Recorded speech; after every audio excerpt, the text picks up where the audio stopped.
Paul Austin put some slack. Yo, what's up? It's your boy Mexico. It's Al Tamper. And we about to have some old school, legend, motherfucking, stylish, motherfucker on this show today. Coolest, calmest motherfucker. You don't even know what's about to happen to your facials right now. Look, You're gonna real learn quick. some things. Look at all this. All Real these quick. fucking flicks. Like, books are just popping. Like, we're in a zone right now where you can't go online. You just, This like, is why he's dope, because he has Polaroid. Right. Or not Remember, Polaroid. remember when you had to go back to the store and get things developed? That's how far back we're going. Which isn't a bad thing. It's a fucking great thing because it's historical. And yo ass need to open a book, but you're not gonna open one. You're just gonna come to Wendy 101 so we can tell you about that shit. So make sure you go ahead and find us on Facebook, Instagram, YouTube, all under The Wendy 101. The Wendy 101. By the way, subscribe, hit the bell, tell your peoples. Tell your friends. Peace.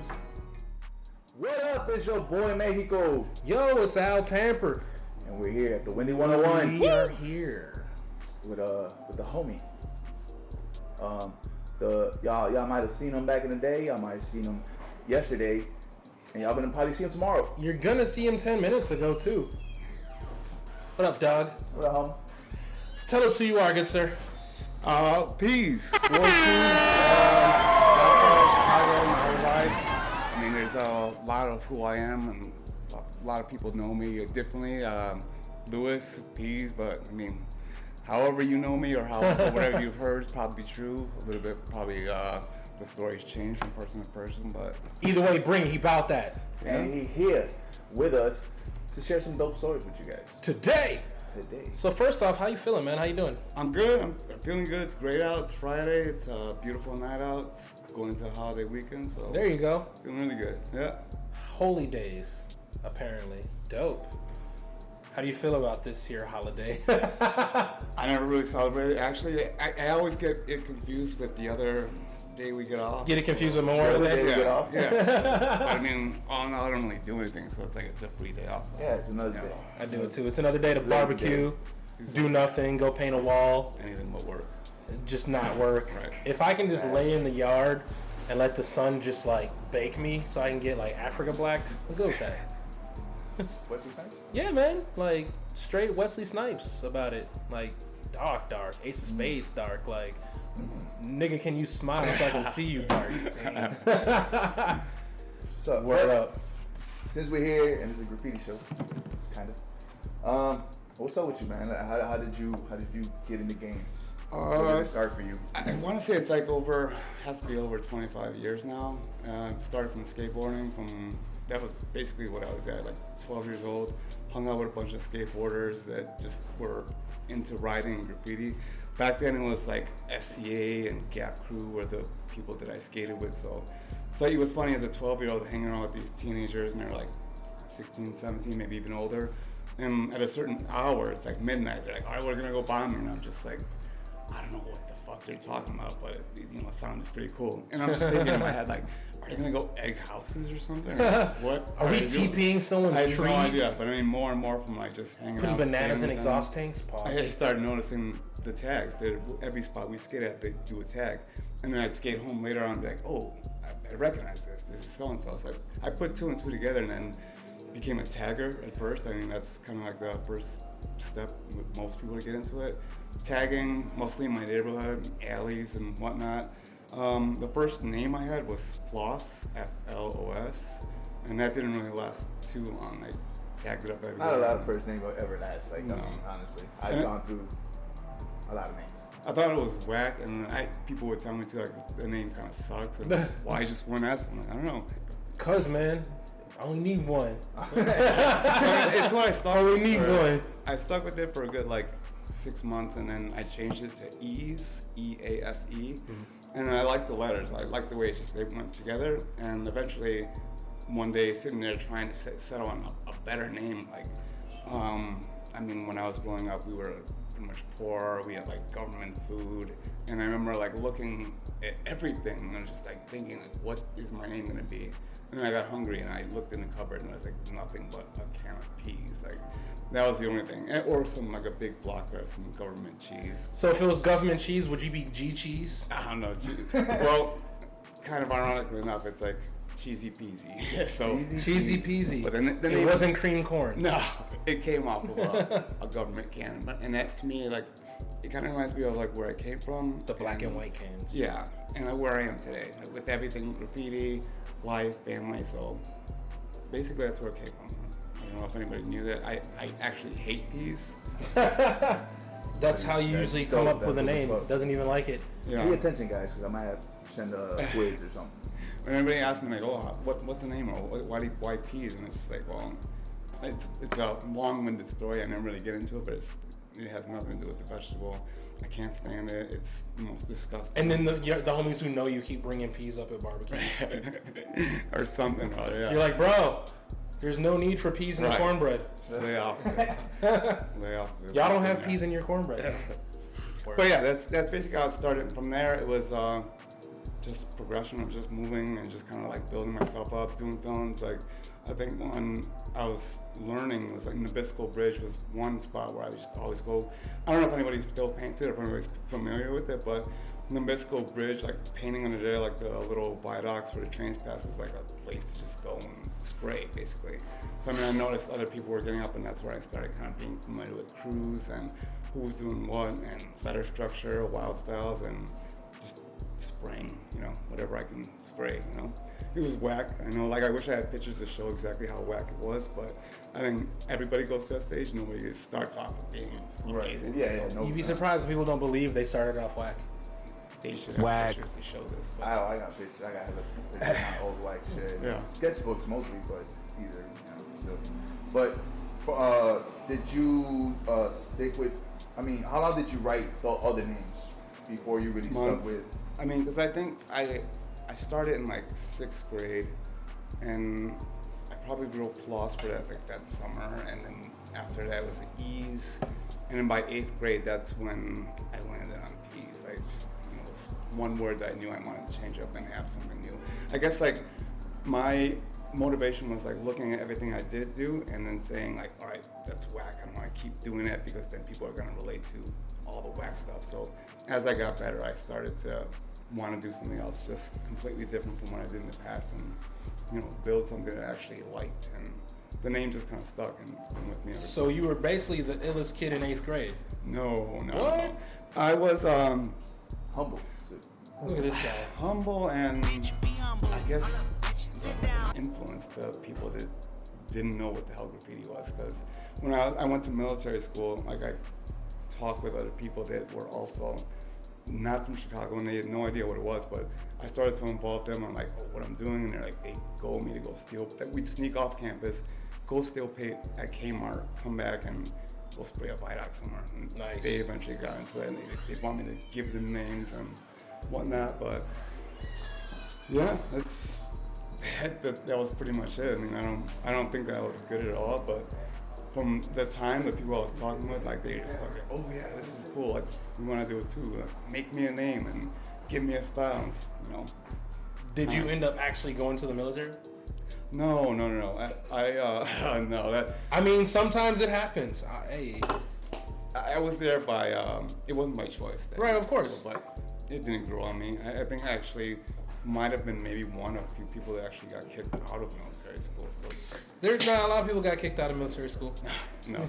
Essentially, you go there because of your behavior, not Right. get kicked out because of your behavior. So, Which is backwards as hell, but for me, my problem was that I kept sneaking off campus and damaging property. So they Like knew it. Vandal you. he doesn't have discipline. No, like something or other. But I was just like, okay, fine. He busted his name on the back of my helmet. I didn't appreciate that. Yeah. I said go ruck, and he went and caught wreck, whatever that means. Yeah. Word. Who were your influences when you were coming up?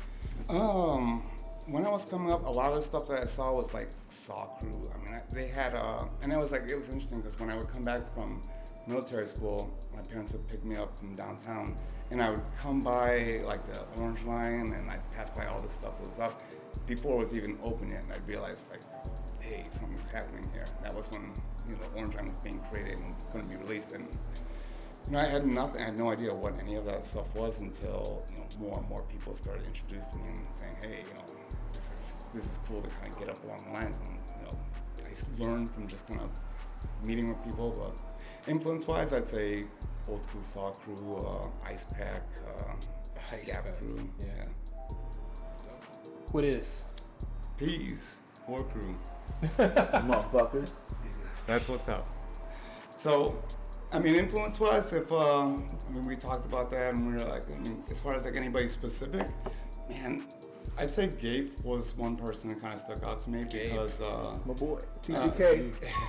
Like I said, when we were skateboarding, I noticed that every now and then like we'd go somewhere and he'd start sketching or doing a character on a napkin, and I gradually kind of just started like seeing his style up. And with him, it's like just off the nothing. Like if there's something to write with in his hand and something to write on, he's already there. Yeah, it's crazy. Definitely.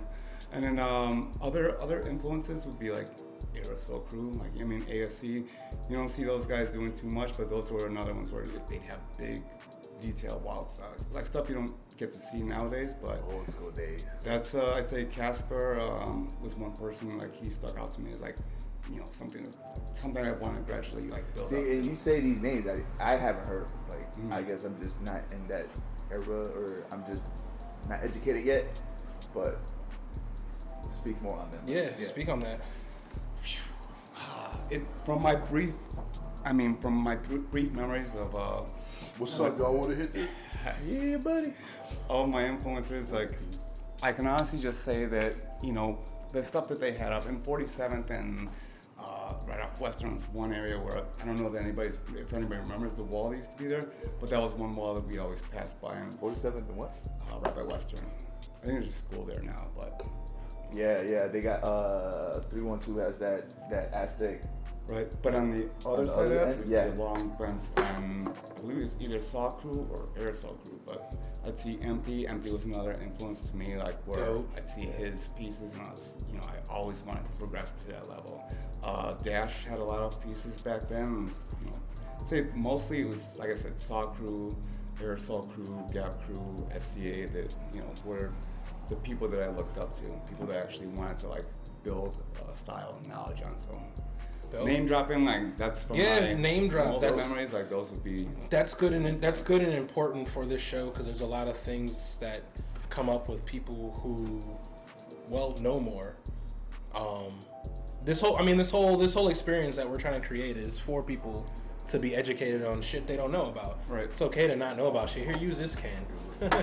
But keep dropping them classic names because people need to know that. I feel like right now, personally, that a lot of the youth under us, and it's kind of our fault, don't really know who was before us. Yeah. And before you. Yeah. Like your name, I've seen coming up, so it's dope that we have you here now to talk about who you've seen. So I mean, that's why it's called Wendy 101, bitch. It's a lot different than what it was before, and I lived through an era where almost graffiti was still evolving and was still becoming something. The era that I got into was like it was more motivating, and you actually had to push yourself to be out there and recognize who was doing what. I don't know if anybody's ever familiar with like boxes, voice boxes. I mean, oh yeah.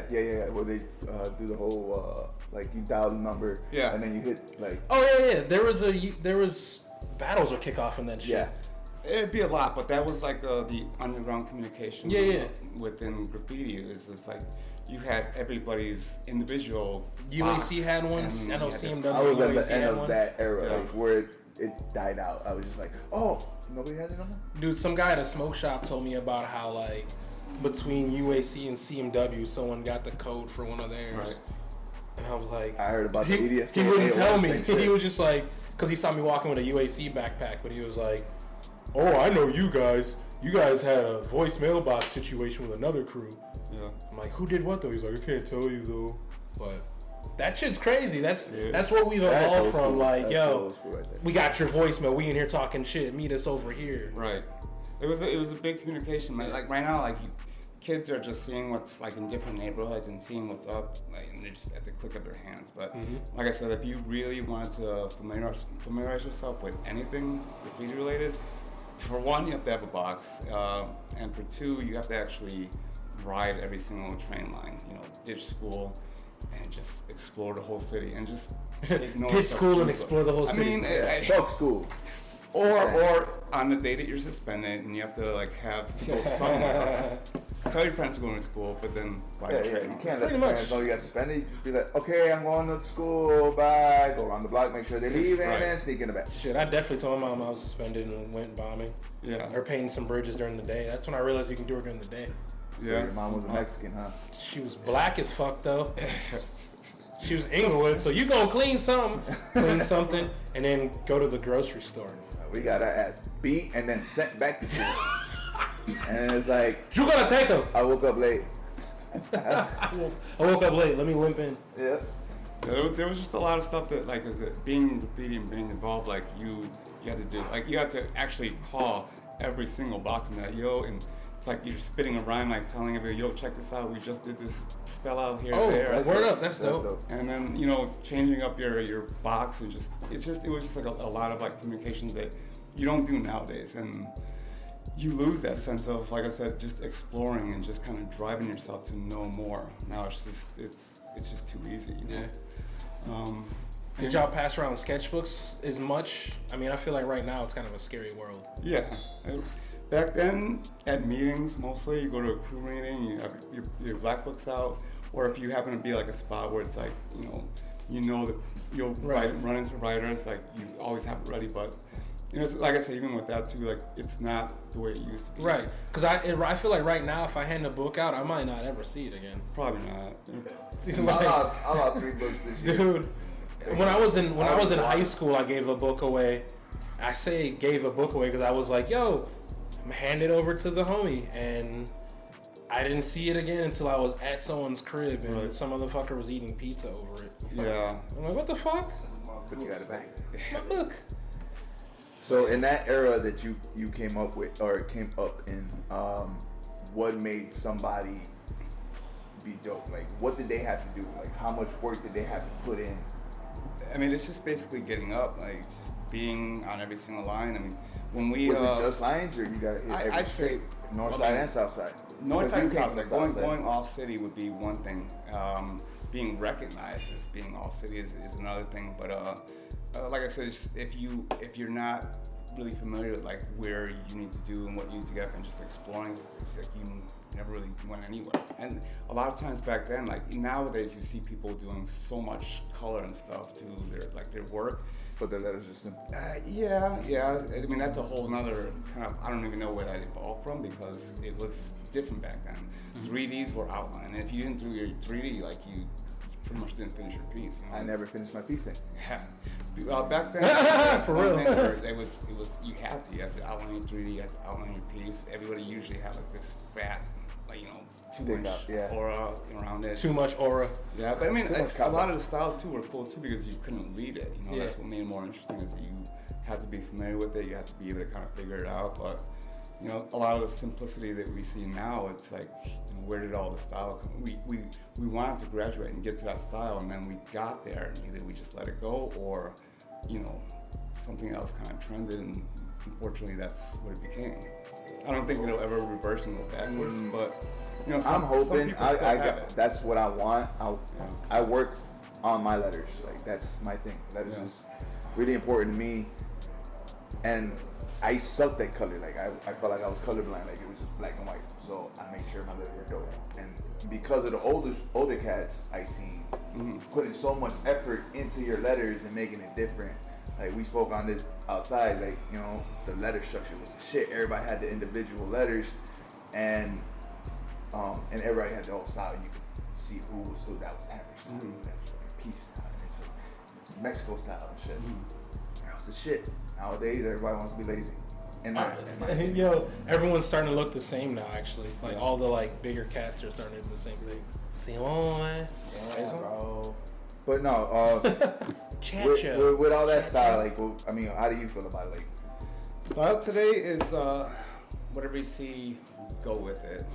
Style back in the day is, I mean, like I said, and that's what I mean. It's like we went through an era where it transitioned so much to what it is now. I don't know what it'll become later on, but if it's anything to what it became now, then it's unfortunate for graffiti.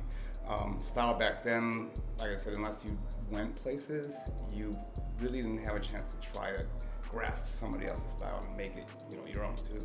It was, you're inspired by something and you build off that idea. You don't just kind of like look at stuff and, screenshot stuff. It's too easy now to recognize what everybody's doing, and without having your own motivation, your own inspiration, to kind of build your own style. I think when we started, or at least when I got into graffiti, there was no internet. Like, what the fuck is that? And then it transitioned, and then we started seeing some stuff. But even then, it was just like art crimes or 12 ounce profit. And even that, like, you're barely seeing as much stuff as you see now. You're seeing people comment on the same thing, and it was just a long thread off of that one thing. Yeah, but I remember that. You never really had the ability to kind of like, oh, they're doing this, so I should do it too. Everybody was kind of doing their own thing. Like we said earlier, it's just like you had your style and you were recognized for that style, but nobody else really bid it. If you did bid it, you were like the wackest of whack. Everybody would know because you were in that city. Right, exactly. It's like you can easily tell. You could tell some crews did, shift towards maybe one particular person kind of led, but not as it is today, where you can't even tell who defines what crew by what style, because that's totally true, because MUL had that crazy style, and then everybody else had their own. Every crew had their own individual sort of format on how they do their shit. Nowadays, every other crew is doing the same shit. There's right now, from what I've been learning, there's certain crews that within it, when you're doing a production, they want you to do kind of the same look, which I think is weird. I get it; it's uniform, but I thought we were supposed to have different styles. The whole point about us was that we're three completely different dudes who do dope styles in our style. With that said, multi-part question here. What do you think about people, one, looking the same? Like there's a style now that a lot of people are doing, plus what they're doing, which is kind of unfortunate for the style of what they're doing and a culture. It's also looking like other people. How do you feel about them doing their own like stamp style? It's the same damn style every time they do a wall. Pros, cons, all that. There's pros to it because I feel like you certainly get recognized for that. You definitely get recognized, and people kind of see like, oh, you're doing it. But to me, I try and do something different all the time. I don't think I've ever tried to repeat what I've done, because in some cases, like I'll look at what I did before and I'll try to bite my own style and kind of incorporate it if I like it, or scrap it entirely. But I don't think that I've ever tried to land on something consistent. It's been feedback to me from others that say I haven't found the style, but I've also gotten feedback from other people who have said like they like that I don't stay consistent. So it's good maybe if you're trying to kind of get recognized for something, but to me, doing the same thing over and over just seems like it's a little boring. Yeah. You already know what you're gonna do, and if you're doing something that looked like the last thing you did, then where's the development now? Right. Where's the progress? Like, staying stagnant. It's warm water with mosquito eggs in there. So I mean, like I said, it's to each their own. I have my old school mentality where it was better to kind of keep bringing something new. Back then, nobody did the same thing. It was impossible. You never seen somebody's stuff and be like, oh yeah, I've seen this. You did that on the wall over there. It was always different. Right. Always more exciting. Because right now I feel like the outside looking in, there's people who are like, I can't read it, but I know that's so-and-so. Right. I've been hearing that a lot now, which is crazy. Yeah. There's certain cats who I feel like they're not even writing words anymore. They're just putting up their style of what they do. And it's definitely branched off of what they used to do. But it's not even a word anymore. It just looks like something that they would do. But even when you said that, it's just like I can't read it, but I know it's somebody's style. It's right. like you're saying, yeah, Yeah, I recognize this person did it, but I really don't give a shit about it. Do you think they're trying to just be like, yo, that's my shit? Like, I don't have to write words anymore. They just know my shit. I don't know. I mean, to me, like when I used to look at older pieces, I would sit there and be like, okay, where is the letter? Like, how are they doing it? It was more like like one of those pictures you try and stare at until you see the image. Like, It was a magic eye. yeah, basically. You're all like, yeah, and you were driven by that. But like I said, y'all actually waited for me to go to that. if you recognize, that. if you recognize somebody's style, but you don't really care to kind of like read it or figure out like, do you really appreciate it? Then? Right. Cool. Feel that.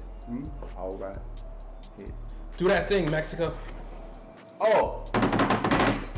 It's time for the Mexico 5, motherfuckers. Motherfucker. So what that is, I'm gonna ask you Father, 5 random questions, and you're gonna answer them to the best of your ability. And we're gonna start off right now. Question 1: mean streak or Griffin? That's an easy question. But Can I counter that with a question? Fine. Fuck it. You ain't cool. I mean, if you're gonna play this game, well, I should be able to bend the rules too. What year? You ain't shit. What year? What year? Ooh.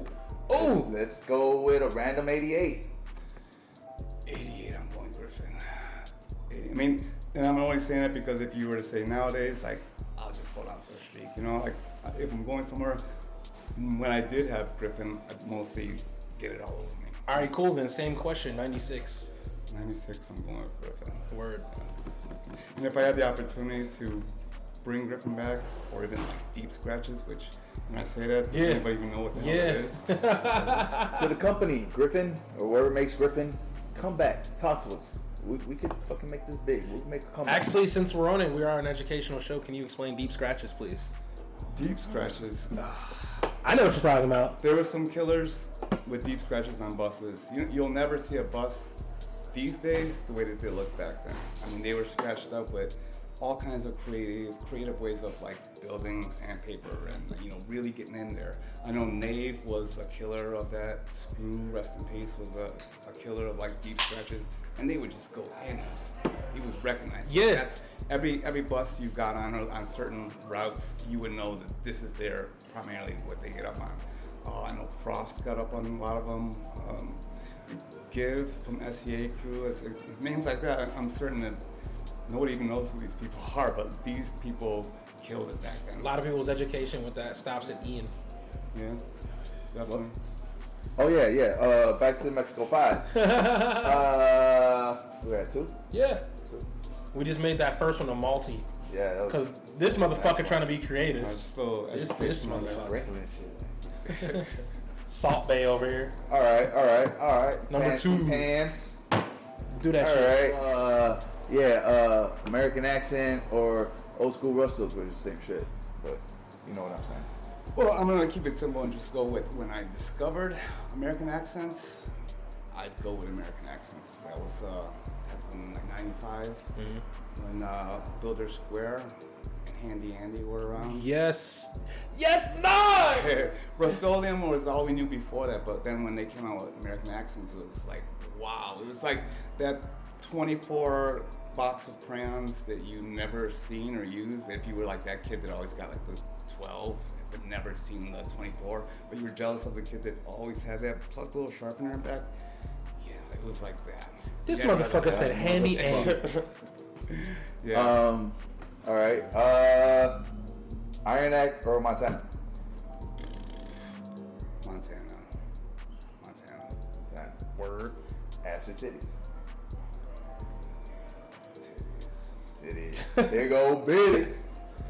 Yeah. And that was it. That has been the Mexico 5. Thank you for coming. Fine. Fuck it. Fuck it. But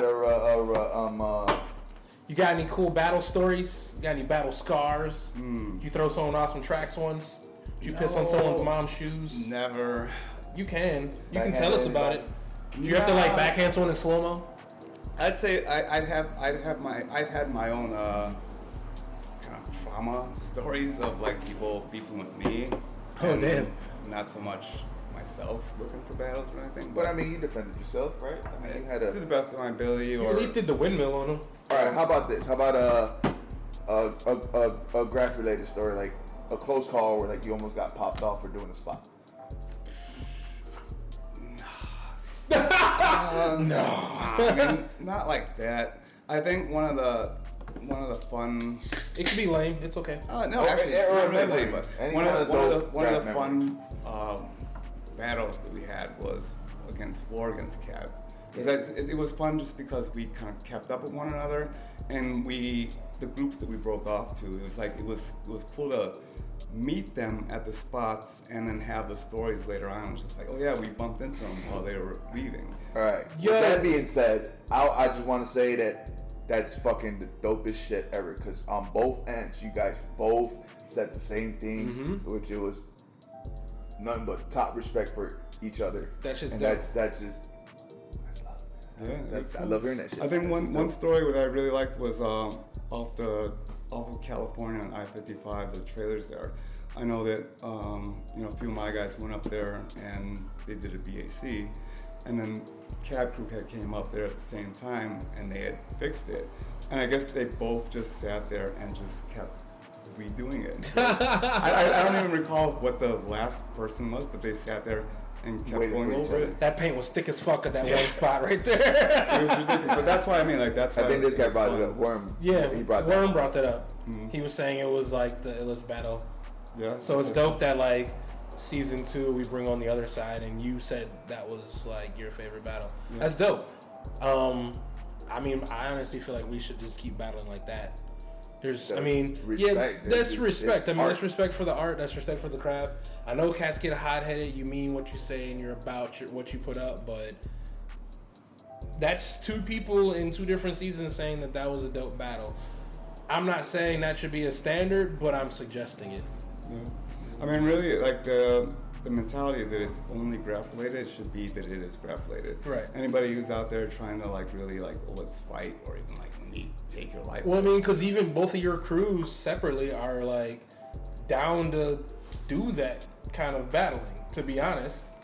If the circumstance presents. Yeah. itself. Then they get circumcised. Chopped. It's not like anybody would like kind of like do that or kind of put themselves where we have to go to a level, but it is You're right. but that's the same with every crew. Every crew should be able to kind of regulate it whenever they need to. I hope that nobody's out there walking around just being stepped on. That's shitty, but you have to be able to have a good rep and keep your rep up. And if you're doing it graph related, then your rep goes more towards the street than like, oh yeah, they beat up so and so. It's like, Right. Okay, cool. They beat them up, but what they put up? Yeah. I feel you. Yeah. It should just be style on style, and keep it cool, keep it peaceful, and let everybody else decide what the best outcome is or who really won. But like talking about the war and cat battle, like I couldn't honestly say that anybody won. I don't even recall. Just that we kept up with one another and was respectful. It was a real war. Dope. You got any honorable mentions? Anyone you see right now snapping off? Anyone you just like who you don't see snapping off in the street, who people should know about?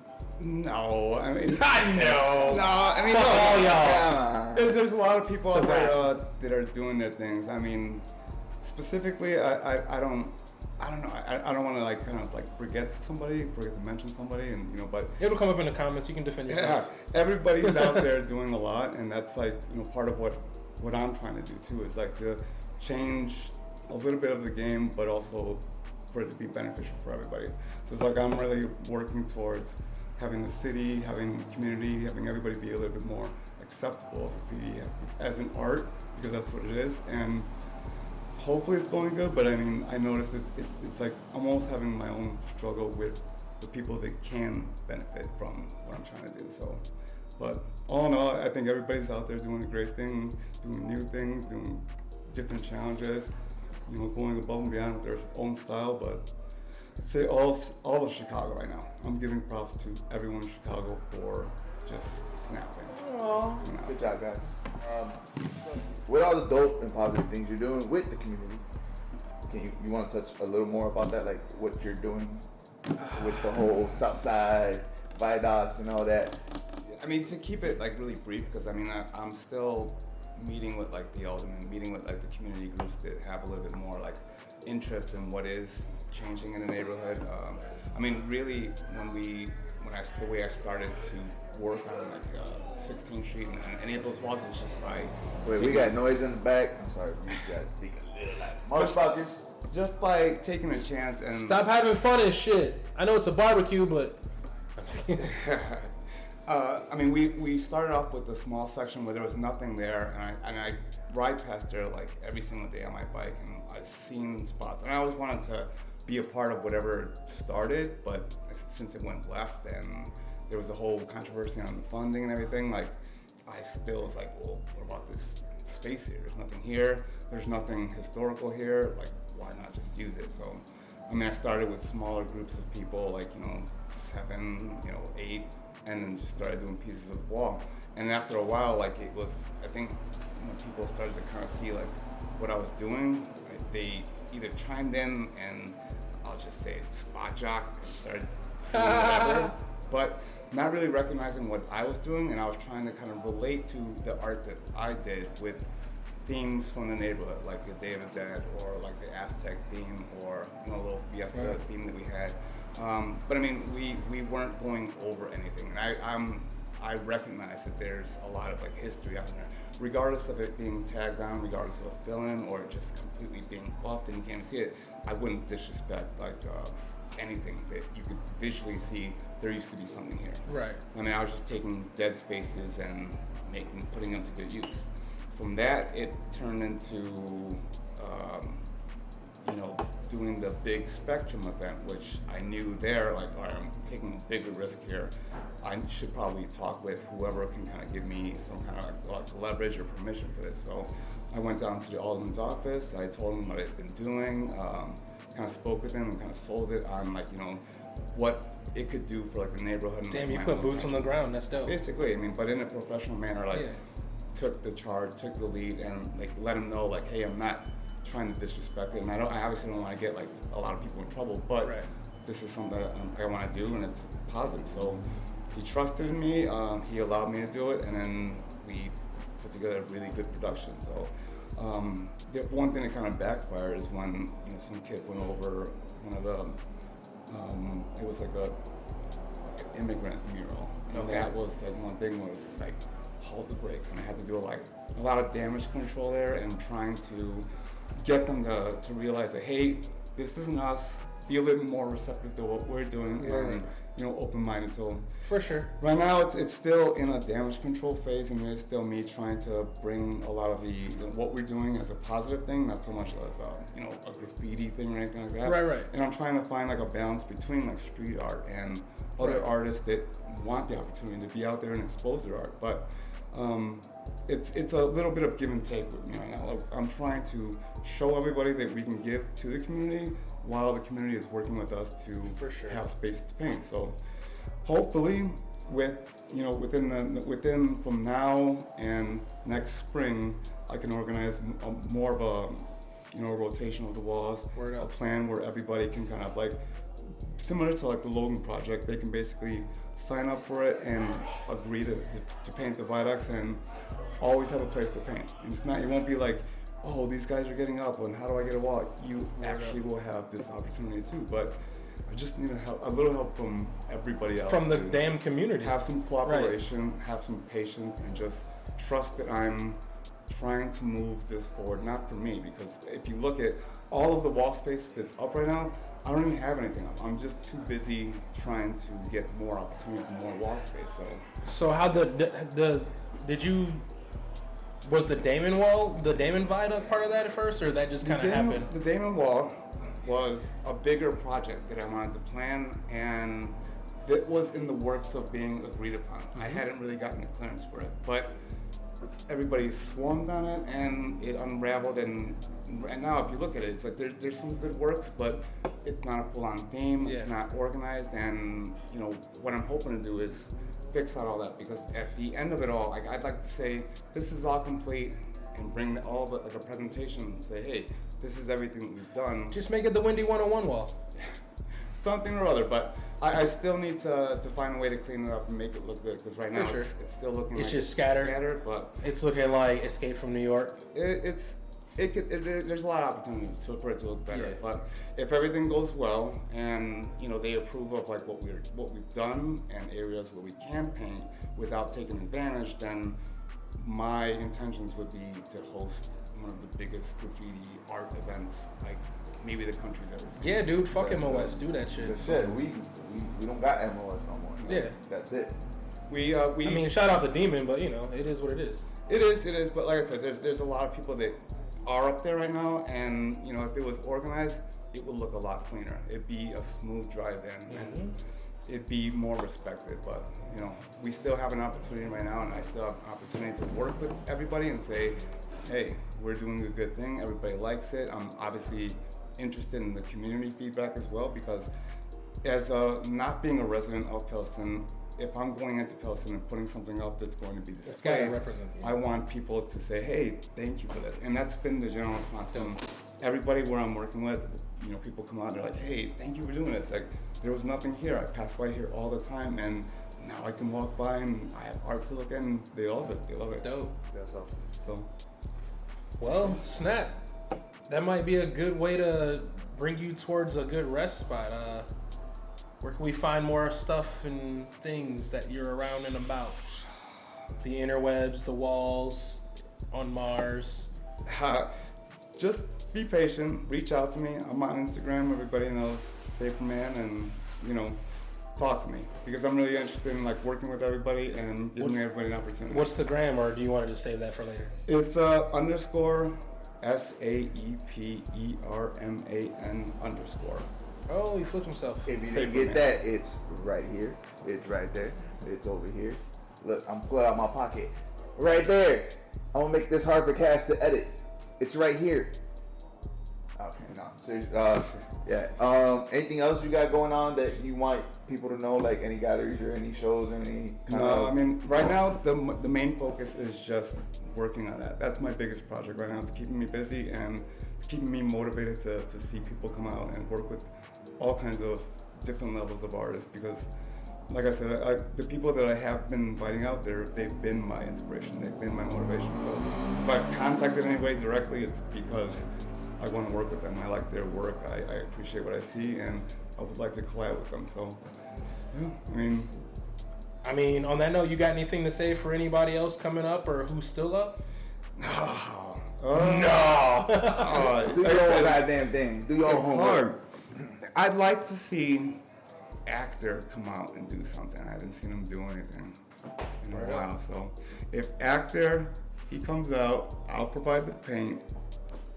Yeah. Actor, if you're watching this, Get your ass up. don't sleep. Word up. So this has been another episode of the Windy 101. I am one of the hosts of Mexico, My name's Al Tamper. and we have. He's one War Crew. That's right. What up, Peace One War Crew? About to drop some education for you and the fellas here on the Windy 101. Enjoy. Killing your feelings with skillings, drilling the millions. Idiots really missing it, son and them and they minions. These silly kiddies plead the fittest with that lip they flapping. Trust we checking shits because Telly said slap the shit out of them. Up in your crib like it's Penaz, I put my feet up. Right after your party where your crew just watch you get stuck up. That shit was only practice, we still call that up and coming. All we do is show up. Motherfuckers start running, all we do is show